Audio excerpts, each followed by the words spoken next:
mempersembahkan serial Sandiwara Radio Putri Cadar Biru.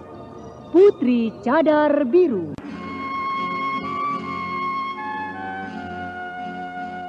Mas Pendekar, Putri mengatakan bahwa urusan pernikahan itu akan dijawab pada saat keberangkatan.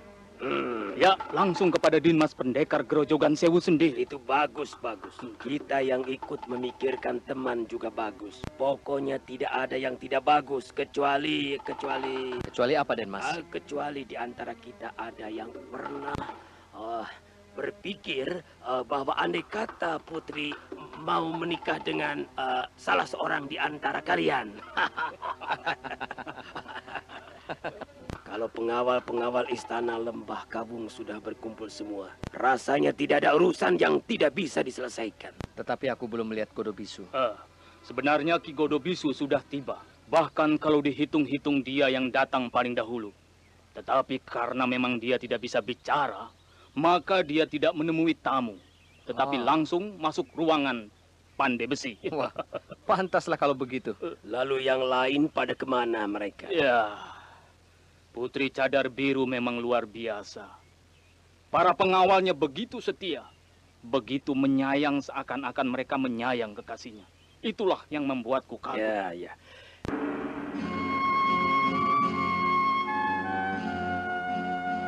Putri Cadar Biru, dialah si Ratu Lembah Cacat.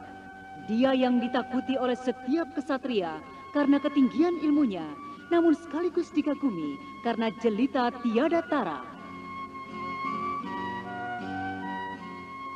Putri Cadar Biru, sebuah kisah menawan dengan latar belakang liku-liku perjuangan putra-putra Mataram dalam rangka mengusir penjajah kompeni dari bumi Jayakarta. Kali ini memasuki episode ke-19 dengan judul 5 Pendekar Lembah Kawung. Naskah karya Suwarso Yusi Samsidar. Teknik dan montase Novi Yemumu. Musik oleh Franz Harius dengan sutradara Thomas Age.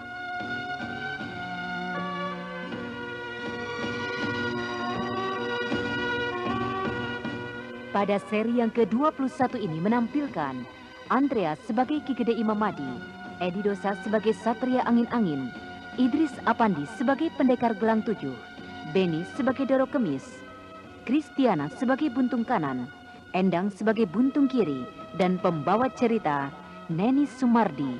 Selamat menikmati.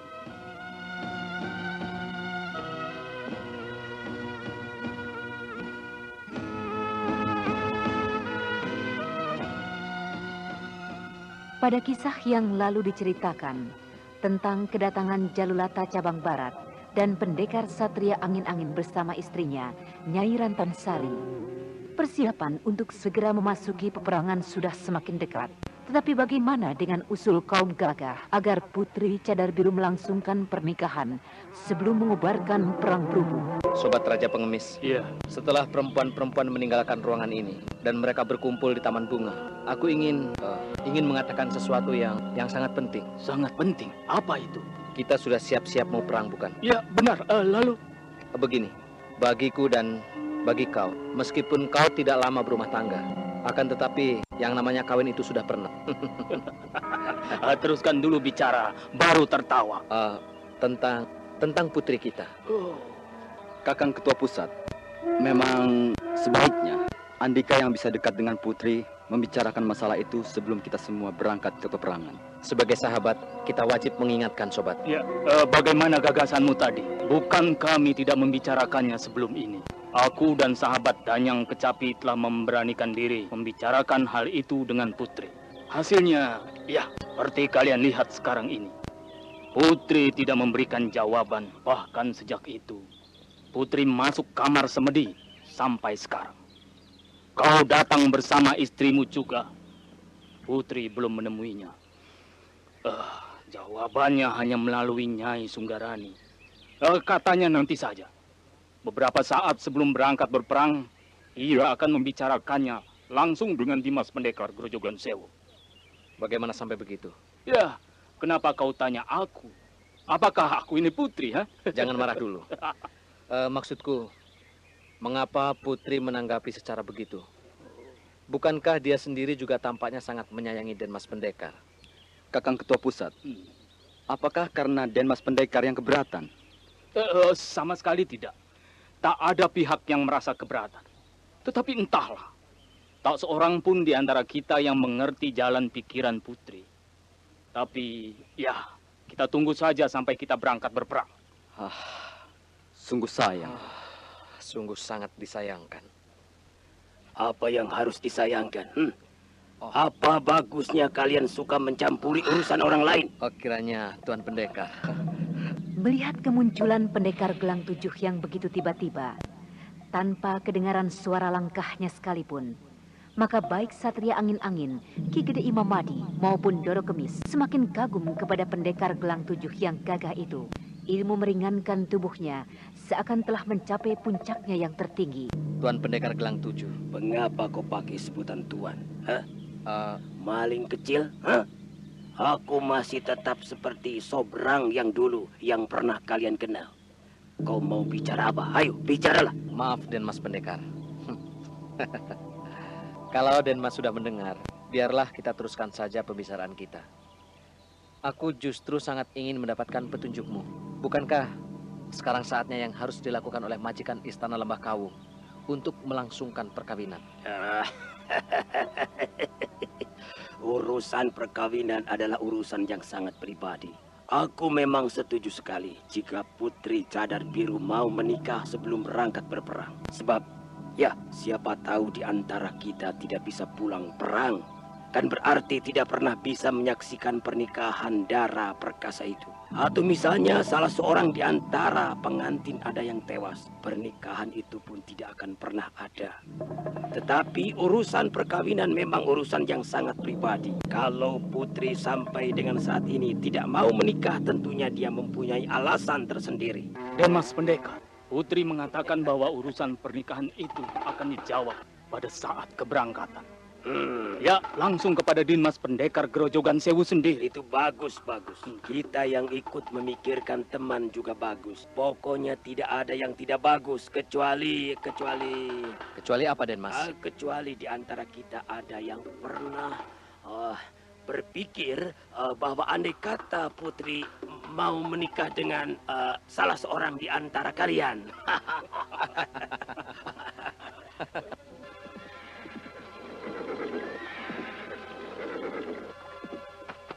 Kiranya yang baru datang adalah sepasang dara Istana Lembah Kawung. Mereka adalah buntung kanan dan buntung kiri. Melihat yang hadir kedua dara itu, menghormat, kemudian berlarian pergi ke dalam, langsung menuju kamar semedi Putri Cadar Biru. Lengkap sudah. Kalau pengawal-pengawal Istana Lembah Kawung sudah berkumpul semua, rasanya tidak ada urusan yang tidak bisa diselesaikan. Tetapi aku belum melihat Godo Bisu. Sebenarnya Ki Godo Bisu sudah tiba. Bahkan kalau dihitung-hitung dia yang datang paling dahulu. Tetapi karena memang dia tidak bisa bicara, maka dia tidak menemui tamu. Tetapi langsung masuk ruangan Pandai Besi. Wah, pantaslah kalau begitu. Lalu yang lain pada kemana mereka? Ya, Putri Cadar Biru memang luar biasa. Para pengawalnya begitu setia. Begitu menyayang seakan-akan mereka menyayang kekasihnya. Itulah yang membuatku kagum. Ya. Memang ada perbedaan di antara kita dengan Putri. Dalam hal memimpin banyak orang. Ya. Dia mengikat seluruh pengawalnya dengan cinta kasih. Dengan rasa saling menyayang. Bukan seperti kita yang mengikat orang-orang sebawahan dengan peraturan-peraturan yang keras. Yang mengakibatkan kadang-kadang orang kita sendiri memberontak atau mencelakai kita sendiri. Dari jauh, tampak serombongan orang yang datang mendatangi. Rombongan yang pertama adalah pejalan kaki yang mengenakan pakaian warna hitam-hitam, lengkap dengan tutup kepala yang berwarna hitam pula. Mereka itu adalah rombongan orang-orang dari perkumpulan Tapak Jalak.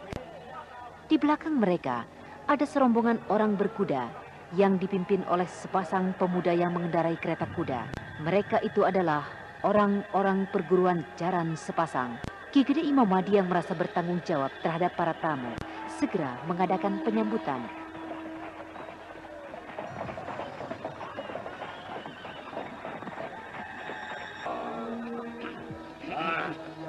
para sahabat yang berbudi, saudara-saudara dari perkumpulan Tapak Jalak dan Jaran Sepasang, kami ucapkan selamat datang. Silakan kalian mengambil tempat untuk beristirahat. Dengan telah berkumpulnya sekian banyak orang yang rata-rata menyandang senjata, maka suasana di altar Istana Lembah Kawung semakin mencekam. Suasana peperangan semakin tergambar dan hawa pembunuhan seakan mulai tercium.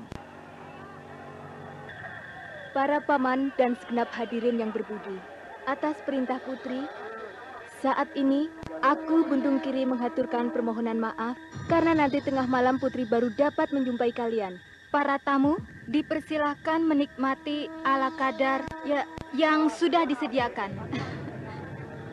Nona Kiri dan Nona Kanan, aku mendengar kalian sudah kawin. Bahkan kabarnya sudah mempunyai keturunan. Mana dia suami dan anak-anakmu itu? Sekalian sahabat Rimba Persilatan juga ingin melihat. Sayang sekali Paman Satria, suamiku dan suami Kakang Mbok Kanan tidak bisa bergabung dengan kami. Sejak kami melihat Sandi Triwarna dilepas oleh Putri, maka mereka sudah bertekad memilih momong anak-anak kita. Kedua nona yang baik, kalau aku tidak salah mengerti, guru suami kalian adalah pembunuh Nona Kantil Biru. Apakah karena dilarang oleh gurunya, maka suami kalian memilih momong anak-anak? Sebenarnya antara guru dan murid perguruan Pamanukan itu sudah terputus hubungan sejak kami kawin. Akan tetapi sobat tetua Doro Kemis, tak usah khawatir. Hutang jiwa tetap harus dibayar jiwa. Sebagian orang bersorak karena memuji sikap tegas sebagai kaum rimba persilatan. Sedangkan sebagian lagi, mereka kagum melihat kecantikan buntung kiri dan buntung kanan yang tampak berseri. Dan kini sudah tidak gagap lagi. Dan Mas Pendekar, apakah Andika ada melihat sesuatu yang aneh? Aneh? Apa maksudmu, Tetua Doro Kemis? Aku tidak melihat sahabat dari Gunung Putri. Pasti mereka datang. Andai kata mereka tidak datang, toh sudah hadir anak Anusa di tempat ini. Apakah itu belum berarti mewakili Gunung Putri? Maaf, aku lupa, dan Mas Pendekar. Tapi memang benar juga. Apa yang kau katakan Sobat Tetua Doro Kemis? Tidak kelihatan sawang atau murid-murid perguruan Gunung Putri yang lain. Tapi kau tidak usah khawatir. Dimas Sawang dan teman-temannya sudah lebih dulu berada di garis depan. Mereka adalah para telik sandi upaya kita. Maaf Ketua Pusat. Aku hanya sekedar bertanya saja. Baiklah, para sesepuh dan para sahabat. Aku bersama Kakang Bo akan kembali ke dalam. Silakan kalian semua beristirahat. Mungkin kalian lelah akibat menempuh perjalanan jauh. Paman Raja Pengemis, Putri akan minta tolong untuk suatu urusan. Oh, apakah itu Nona Kiri? Sampai dengan tengah malam, nanti Putri munculkan diri. Diminta Paman menemani para sahabat rimba persilatan. Oh iya, ya, tidak mengapa. Ada permintaan satu lagi. Iya, satu lagi. Permintaan apa itu? Bolehkah aku membisikkannya ke telinga Paman? Oh iya, ya bolehlah. Oh, baiklah. Kau boleh kembali ke Taman Bunga. Ayo cepat.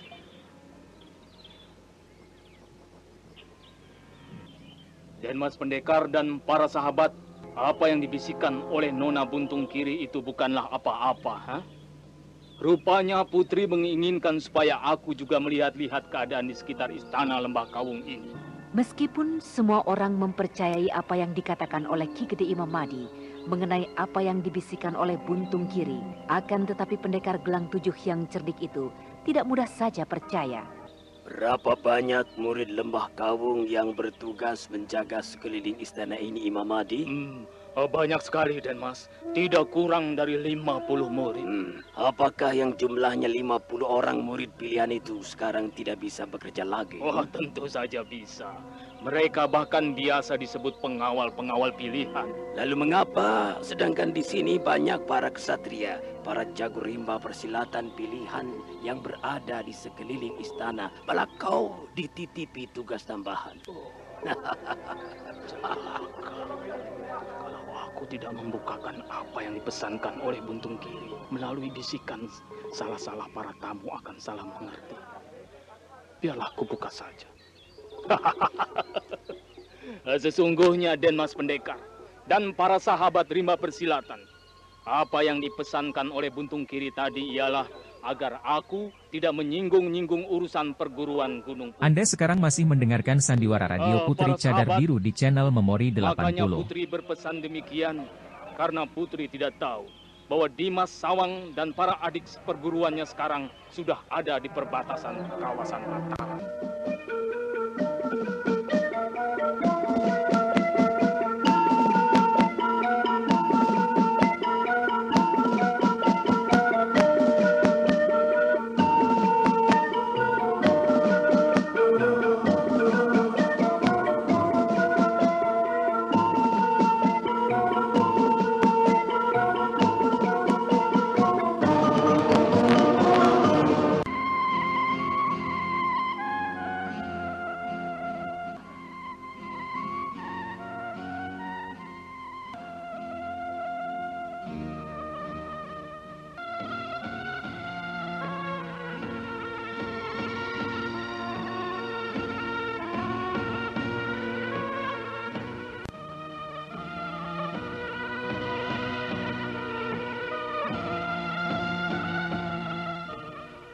Dengan kedatangan buntung kanan dan buntung kiri yang terakhir, tenaga bantuan yang merupakan para jago rimba persilatan juga sudah tidak terhitung banyaknya. Dapatkah pada tengah malam itu, Putri Cadar Biru memberangkatkan para pendekar tersebut menuju medan perang? Adik Garani, Putri memanggilku. apakah saudara-saudaramu masih terjaga? Semuanya masih terjaga, Putri. Kakang Mbok Putih, Merah, kanan, kiri, bahkan Bibi Rantan Sari juga belum tidur.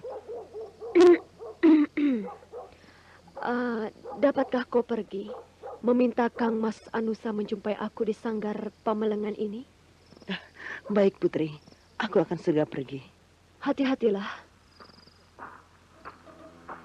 Sesuai dengan janjinya, Putri Cadar Biru akan menjelaskan secara langsung kepada Anusa Gelang urusan pernikahan mereka pada tengah malam nanti. Dan ketika Nyai Sunggarani diperintahkan meminta Anusa Gelang datang, wanita-wanita yang menunggu di luar sanggar Pamelengan seakan dicekam oleh ketegangan pikiran masing-masing. Mungkinkah Putri suka menikah dulu atau tidak? Pertanyaan semacam itulah yang mengisi benak setiap orang yang hadir. Putri dan Mas Pendekar telah datang. Kang Mas Anusa, apakah Kakang tersinggung karena aku meminta datang ke tempat ini? Putri, apakah di antara kita masih ada masalah yang bisa membuat tersinggung atau tidak tersinggung? Maafkan aku, Kakang Mas. Silakan Kakang masuk.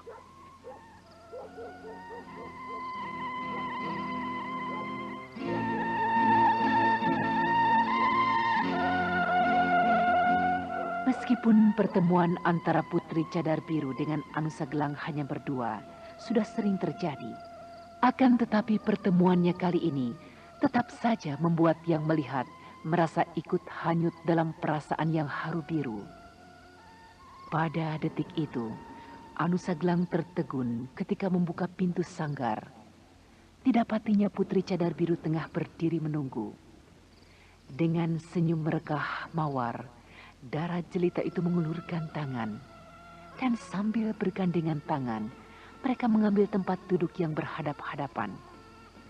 Di bawah sinar lampu minyak jarak, bayangan tubuh mereka bergoyang-goyang.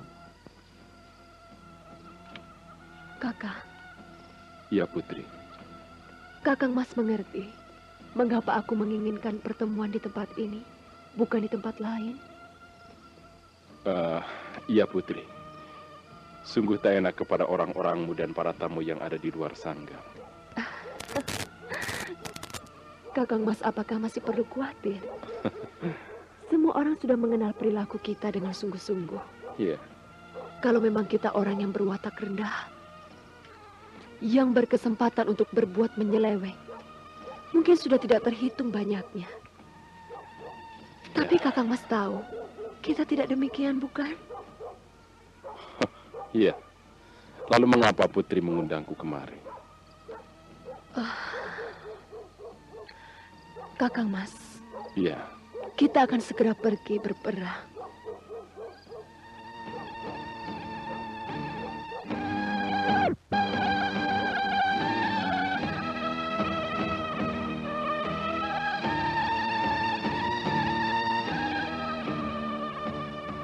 Putri, andai kata kita tidak usah berperang. Maksud Kakang Mas Anusa, apakah kita menghindar? Tentu ada cara lain yang lebih baik, Putri.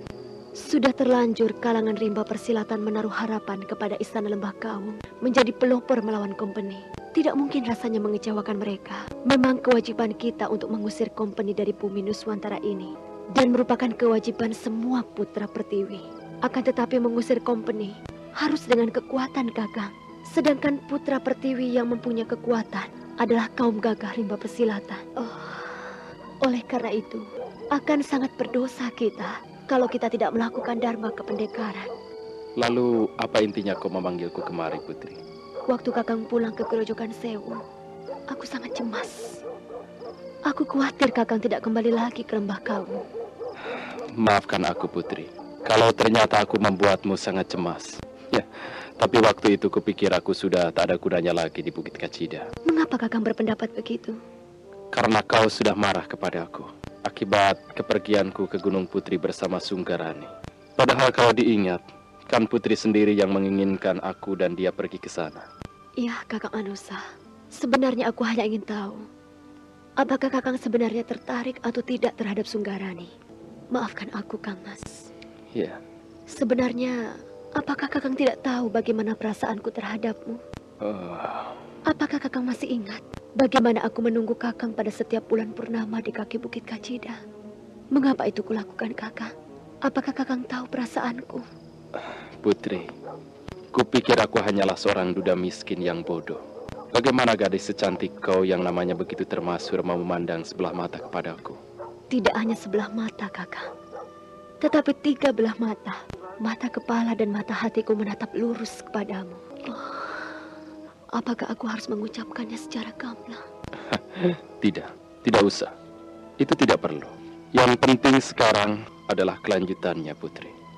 Aku mencintai kau, dan kau menyayangi aku. Apakah kita cukup untuk saling memandang saja seperti orang memandang di air? Aku jadi malu kepada segenap sahabat rimba persilatan, Putri. Mereka menginginkan agar kita menikah. Menikah? Betapa bahagia aku. Iya, kita menikah sebelum kita mengobarkan peperangan melawan musuh. Para sahabat berpikir, jika pernikahan kita ditunda, dilangsungkan sesudah perang, mereka khawatir. Khawatir mereka tak dapat menyaksikan hari pernikahan itu. Ya, kalau mereka yang tewas, tentu saja mereka tak akan bisa menyaksikan perkawinan kita. Begitu pula, jika kita yang tewas, tentu saja pernikahan itu tidak akan berlangsung. Tapi Kang Mas, apakah kita akan menikah dan berumah tangga sebagai layaknya orang yang saling mencintai? Bagaimana menurut pendapatmu? Ataukah lebih baik kita saling mencintai secara berjauhan? Pada saat mendengar ucapan Anusa Gelang yang terakhir, Putri Cadar Biru tampak mengangkat wajahnya. Dahi dan sebagian pipinya yang terangkat putih bagai pualam. Dara itu bukan tertarik pada pemandangan langit-langit sanggar, melainkan sengaja berbuat demikian agar air mata yang tiba-tiba akan mengalir tidak menggelinding melalui lereng pipinya.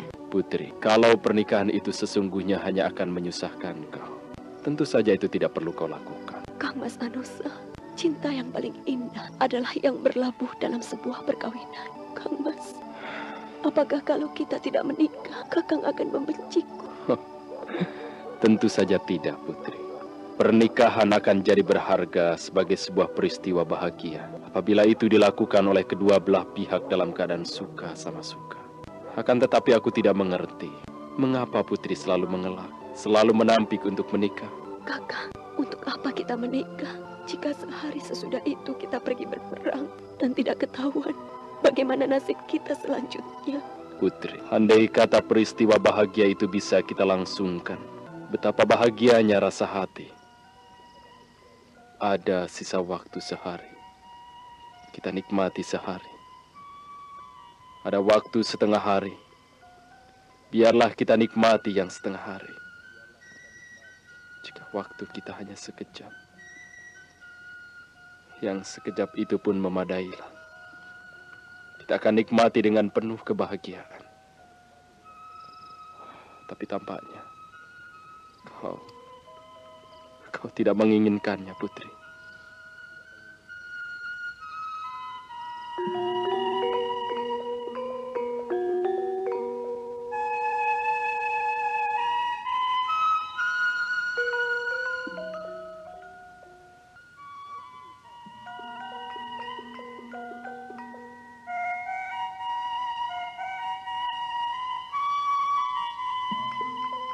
Mendengar perkataan Anusa Gelang yang penuh kesungguhan itu, tampak setetes air mata mengalir dari pelupuk mata Putri Cadar Biru.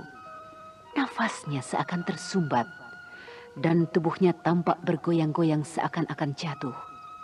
Dengan sigap, Anusa Gelang merengkuhnya, dan Putri Cadar Biru terisak-isak dalam pelukan pendekar muda itu.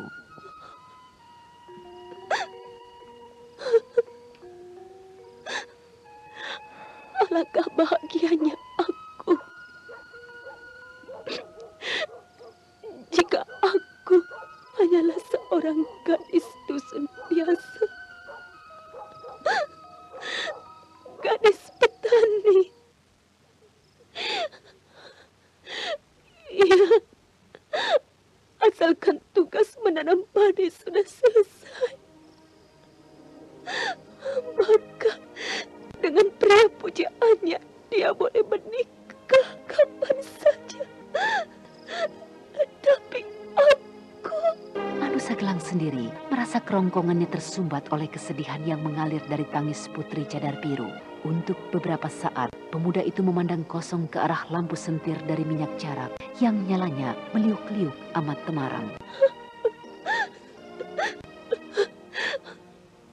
Andai kata aku bukan Putri Cadar Biru, andai kata aku bukan gadis persilatan, apakah Kakang Mas Anusa menyayangi aku? Putri, apakah ada Putri Cadar Biru yang bukan gadis 5 persilatan? Setauku, Putri Cadar Biru cuma satu orang, dan dia seorang tokoh paling terkemuka di kalangan rimba persilatan. Iya, Kakang. Kalau aku bukan Putri Cadar Biru, apakah Kakang menyayangi aku? Putri, apakah sebenarnya yang menyebabkan kau harus berandai-andai seperti itu? Kakang.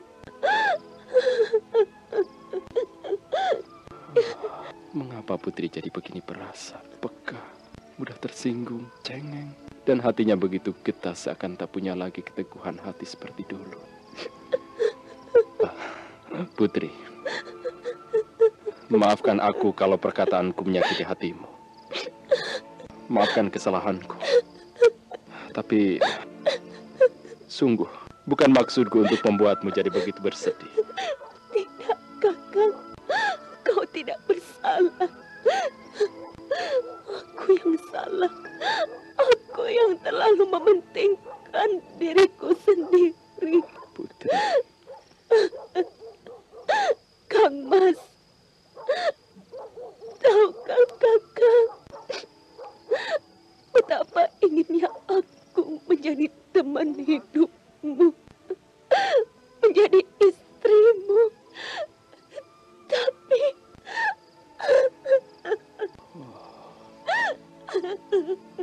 tampaknya jangan-jangan ada sesuatu yang sangat pribadi yang membuat Putri tidak bisa memenuhi keinginannya sendiri, memenuhi keinginanku juga untuk hidup sebagai suami istri. Aku tak boleh tersinggung oleh karena sikapnya itu.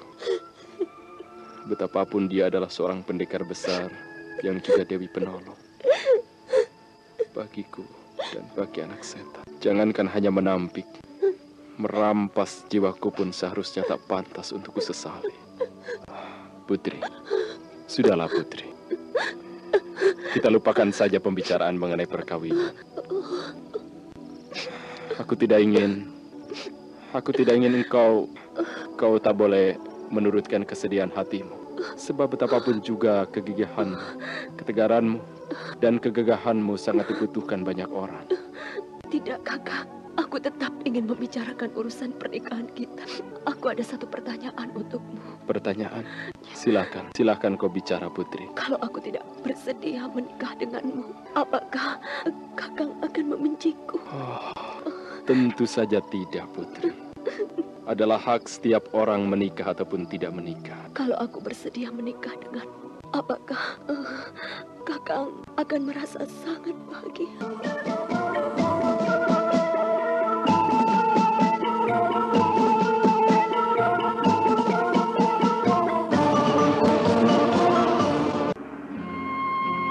Anda sekarang masih mendengarkan Sandiwara Radio Putri Cadar Biru di channel Memori 80.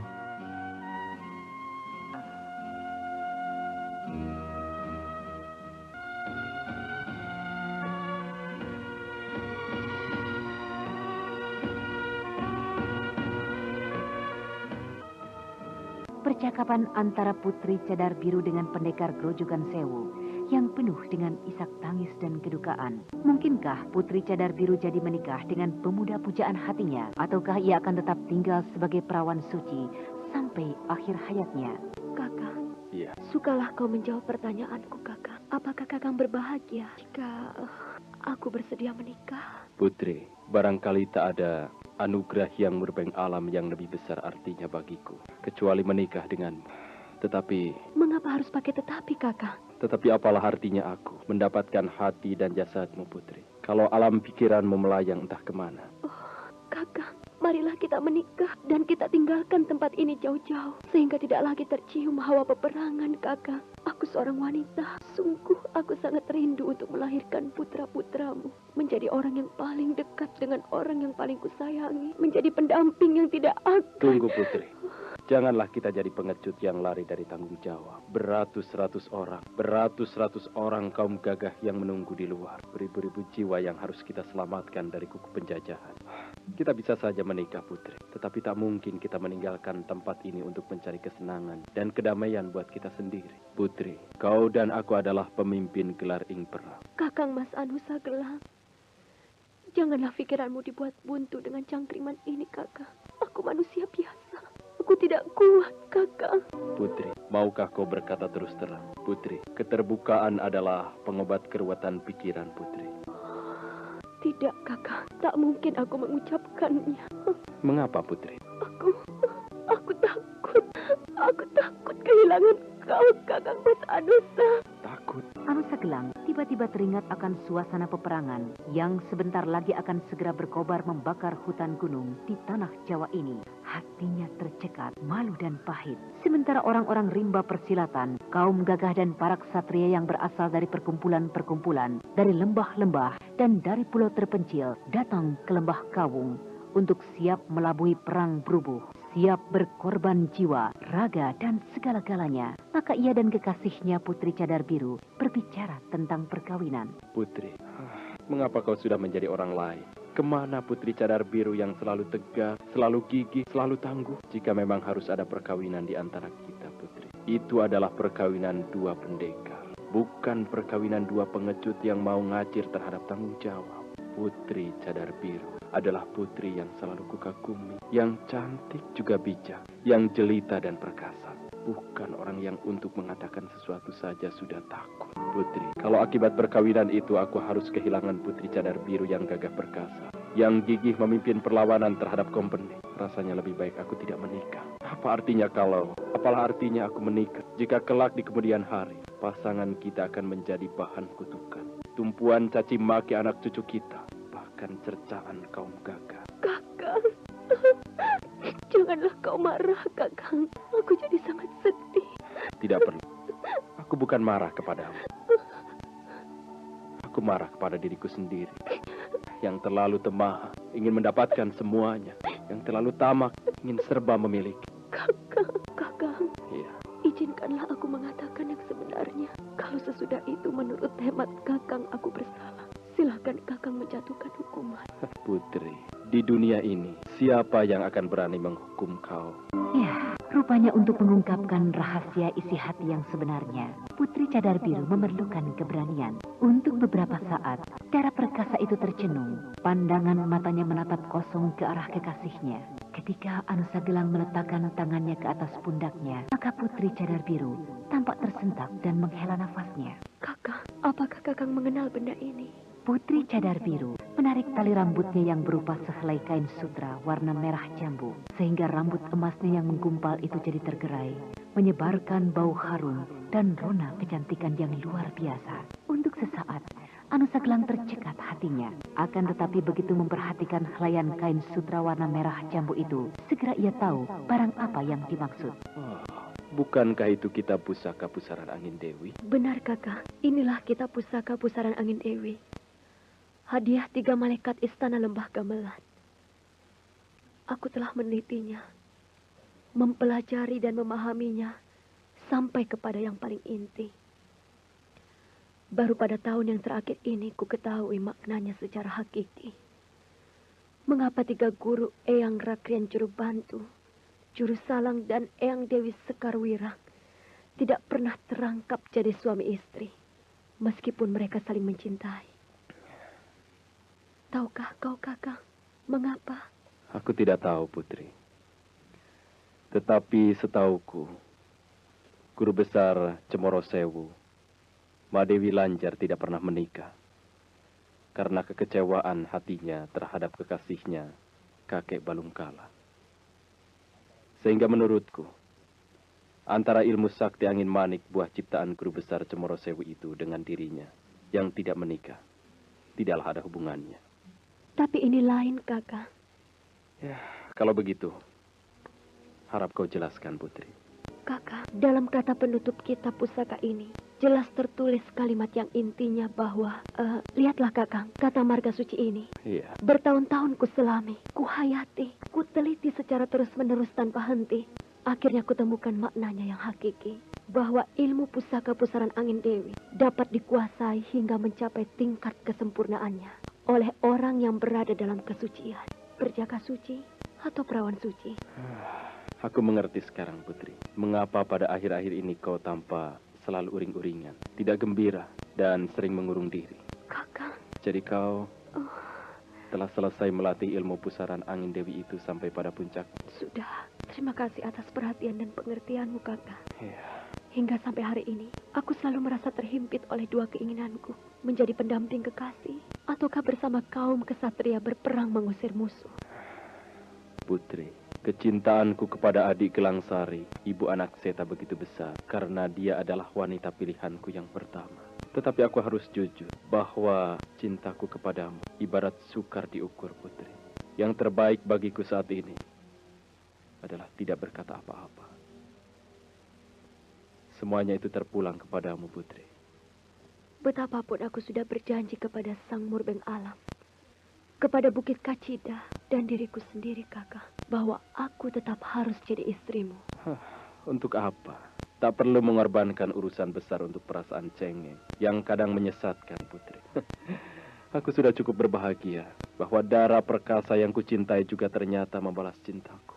Itu bagiku sudah lebih dari cukup. Tentang perkawinan itu, tentang kau menjadi istriku, itu boleh tidak usah. Betapapun kenyataan bahwa Putri Cadar Biru tak mungkin menikah dengannya merupakan suatu kenyataan yang sangat pahit yang harus ditelannya. Akan tetapi, Anusa Gelang adalah lahir dan dibesarkan oleh sepasang pendekar besar Gunung Putri. Benarkah Kakang tetap menampikku untuk jadi istrimu? Mana aku berani.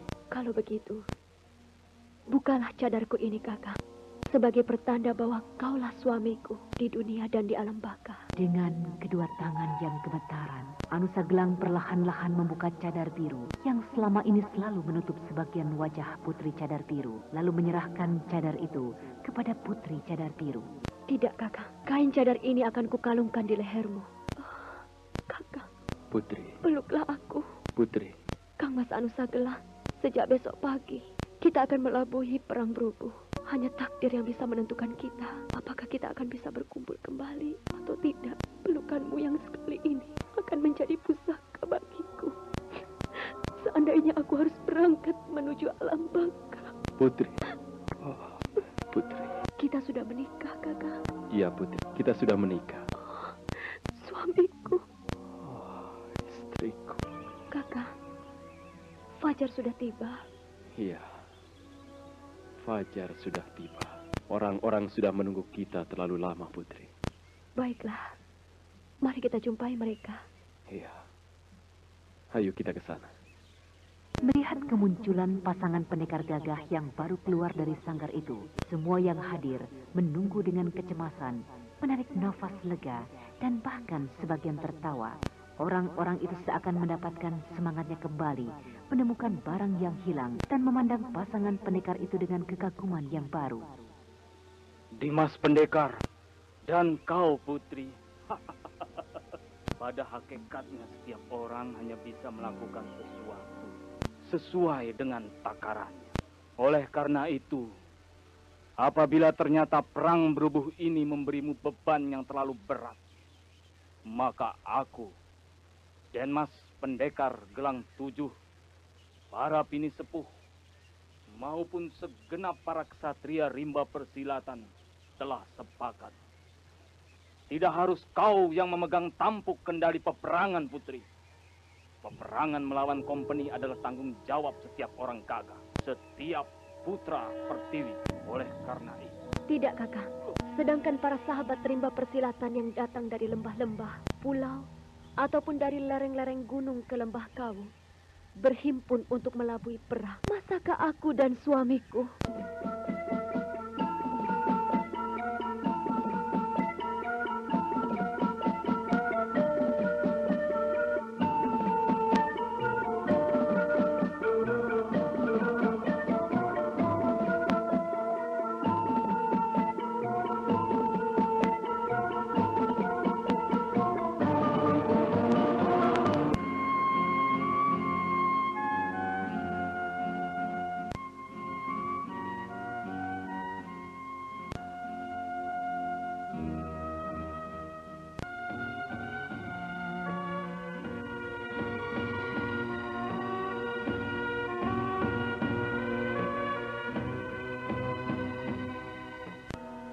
Percakapan penuh duka dan sedu-sedan antara Putri Cadar Biru dengan Anusa Gelang yang berkesudahan dengan dilakukannya tanda perkawinan mereka yang diwujudkan dengan dibuka cadar yang menutup wajah bagian bawah Putri Cadar Biru. Dengan wajah tanpa cadar lagi, Putri Cadar Biru akan memasuki perang berubuh.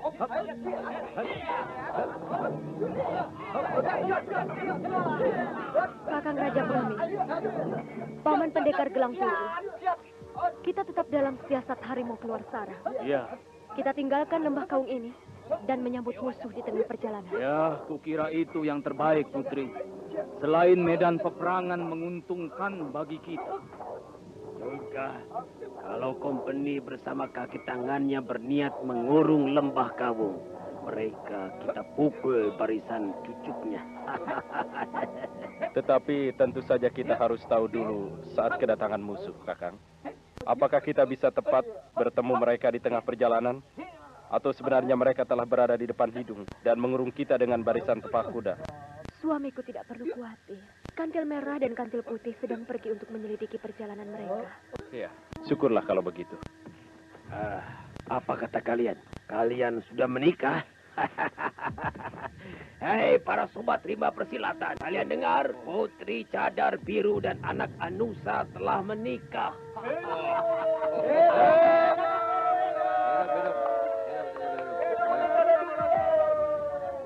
Hidup melawan kompeni, hidup. Dimas Anusa, Putri, mana upacara pernikahan itu, ha? Semua orang ingin menyaksikannya. Kakang Imamadi, upacara pernikahan kami hanyalah upacara melepas cadar dari wajah Putri Cadar Biru. Hidup, hidup, hidup.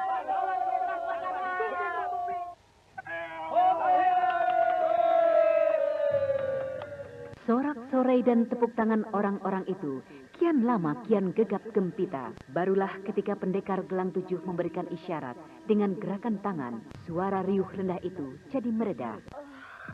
Paman Pendekar dan segenap bini sepuh, aku tetap dengan keinginanku mengenai tata gelaring perang, yakni tata gelar Garuda Nglayang. Ada cucuk, ada kedua sayap kanan kiri, ada ekor, dan kedua cakar. Maksudmu, Putri, apakah apabila kompeni tetap dengan tata gelar tapak kuda seperti yang diwartakan oleh Telik Sandi? Betul, Paman. Sebagai cucuk Garuda, Kakang Anusa, Putih, Merah, dan aku sendiri. Sedangkan yang berada pada sayap kanan, buntung kanan, kiri, dan barisan 3 bendera maupun barisan 7 pintu. Sayap kiri diisi oleh segenap sahabat Jelulata, para sahabat dari perkumpulan Tapak Jalak dan yang lainnya. Dipimpin oleh Paman Satria Angin-Angin, Bibi Rantan Sari, dan Tetua Doro Blondang maupun Sobat Doro Kemis. Adapun kedua cakar itu, yang bertugas selalu bergerak memukul lawan dan membantu kawan, akan kupercayakan kepada Kakang Danyang Kecapi dan Kakang Gorobisu. Dan yang berada di bagian ekor yang selalu bergerak mengemudikan gerakan Garuda, aku mohonkan kepada Paman Pendekar Gelang Tujuh maupun Kakang Gede Imamadi. Tidak, tidak. Kau mau menang sendiri, Putri. Aku ini sudah tua, bersama si pengemis gila. Barangkali garam yang kumakan lebih banyak daripada nasi yang kau telan. Biarkan aku dan si pengemis gila menjadi cucu. Sedangkan kau bersama suamimu, pengantin baru, memegang kemudi di bagian ekor. Bagaimana Imamadi, setuju? Ya, tentu Den Mas Pendekar. Seluruh tatanan yang telah disusun oleh Putri, semuanya tepat kecuali tatanan pada bagian cucuk dan ekor. Putri, lihatlah. Istriku selalu tersenyum-senyum kalau melihat kau. Aku dan istriku di sayap kiri. Wah, aku setuju sekali. Tetapi tentang kau dan suamimu di bagian paruh, mana boleh jadi. Sebenarnya tempat itu paling cocok adalah untuk maling kecil. Dia bisa pergi dan datang, bisa tanpa dilihat orang. Meskipun aku tidak boleh takabur. Akan tetapi dengan latihanku akhir-akhir ini, belum tentu ada yang mampu mengimbangi kecepatanku berlari dalam segebrakan. Ya. Tapi perang bukannya adu balap lari. Maling kecil, kau... Oh, ya jangan marah, Den Mas Pendekar. Itu kan hanya sekedar usul. Iya, tanpa mengurangi kepercayaanku kepadamu, Putri, dan kepada Dimas Pendekar Grojogan Sewu. Aku dan Den Mas Pendekar Gelang Tujuh adalah orangnya yang paling tepat mengisi kedudukan paruh itu. Ya tentu saja harus dibantu dengan kedua nona kantil itu. Bagaimana Kang Mas Anusa? Putri, menampi kasih sayang para bini sepuh sungguh kurang hormat. Aku dan kau akan berada di bagian ekor sebagai kemudi Garuda. Baiklah, sebagai istri, tentu saja aku harus menurut apa kata suami. Putri, kita akan segera memasuki perang berubuh. Setiap kita ingin memberikan pukulan yang menentukan terhadap kompeni dan musuh yang lain. Tetapi sebenarnya, ada yang belum lengkap, Putri. Kita masih kekurangan tenaga dan semangat. Tenaga dan semangat bagaimana, Paman Satria? Aku sekedar menyuarakan isi hati istriku dan isi hati para sobat rimba persilatan. Ya, tenaga dan semangat itu akan kami dapatkan secara memadai apabila kau yang begitu cantik jelita dan Dimas Pendekar Grojogan Sewu yang begitu tampan duduk bersanding sambil bersama-sama mengucapkan sumpah kepada bumi langit bahwa kalian bersedia dan bertekad hidup bersama sebagai suami istri. Ya, entah mengapa aku mendadak bisa bicara lancar begini.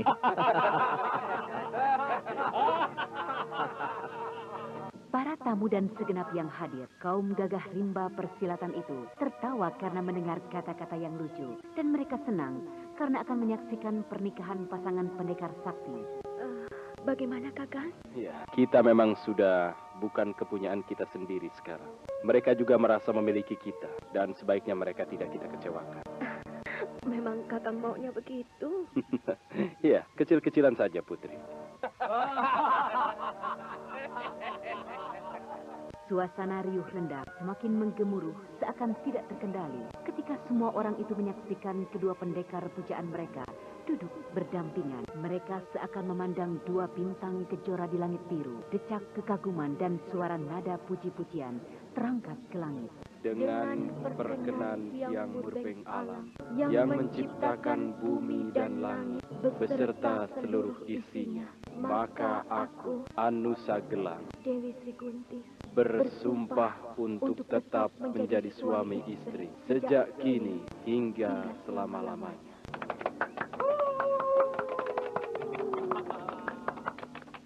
Mendengar sumpah kedua pendekar sakti yang nadanya bergetar itu, secara tiba-tiba semua orang teringat akan perang yang beberapa saat lagi akan mereka terjuni secara habis-habisan. Seketika, sorak-sorai dan tepuk tangan yang semula riuh rendah itu padam. Dan semua orang dicekam oleh ketegangan perasaannya masing-masing. Den Mas Pendekar, apakah Andika yang akan menyampaikan sesanti?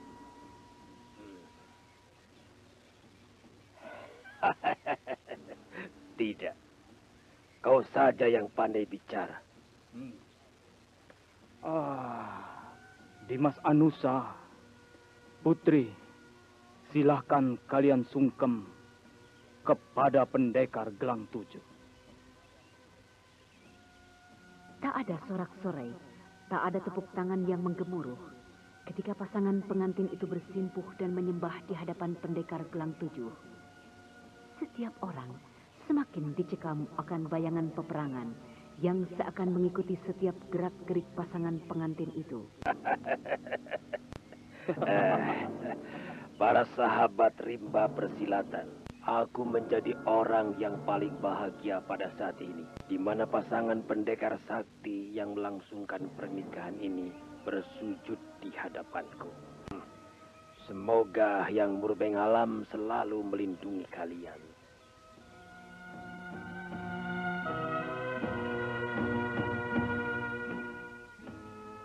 Meskipun pendekar Gelang Tujuh adalah seorang pendekar besar yang telah kenyang menikmati garam kehidupan, akan tetapi menyaksikan pasangan pengantin yang di matanya hanyalah pengantin bohong-bohongan, hatinya perih. Suara yang keluar dari mulutnya bergetar.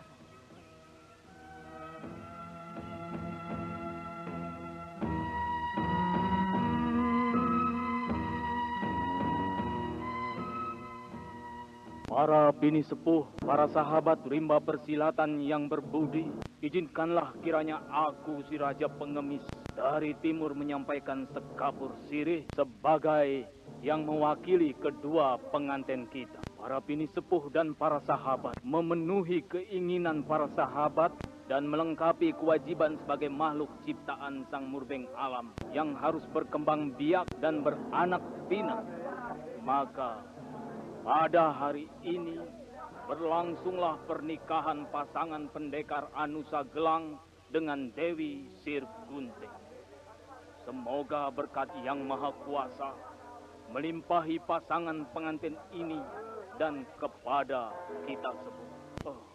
Para sahabat dipersilakan memberikan ucapan selamat kepada kedua pengantin kita.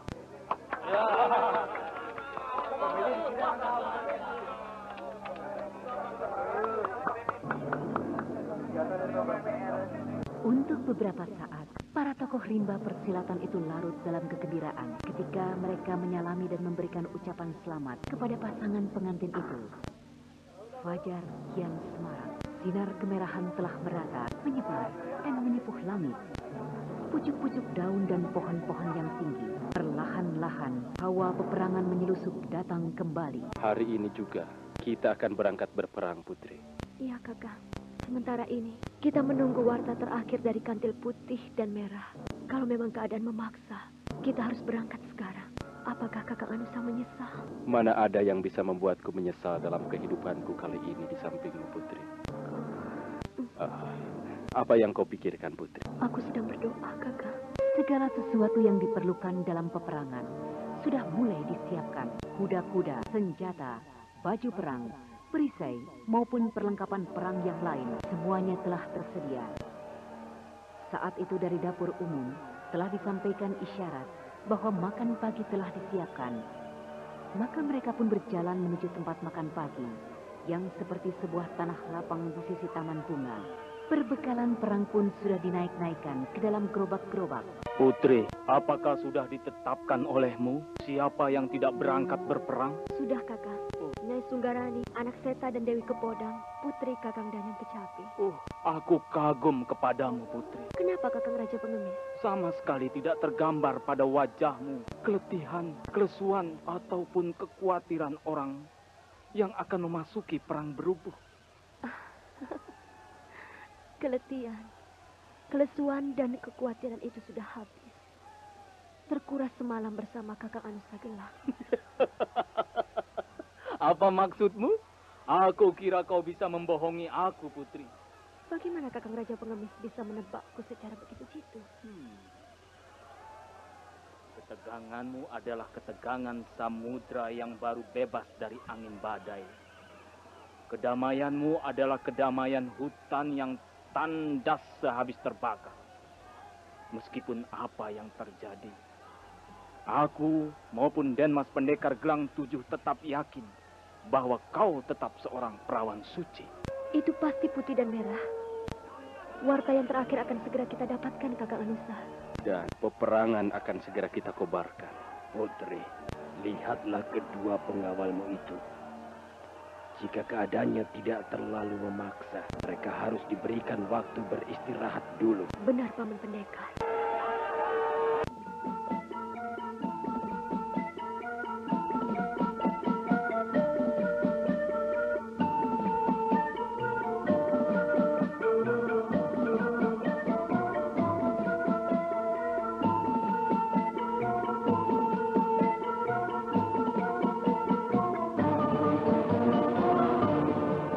Saudara pendengar, dengan telah tibanya kedua darah kantil itu, maka trompet peperangan akan segera ditiupkan. Bagaimanakah kisah selanjutnya? Untuk mengetahui jawabannya, ikutilah lanjutan kisah Putri Cadar Biru dalam episode ke-19 dengan judul 5 Pendekar Lembah Kaum. Sampai jumpa.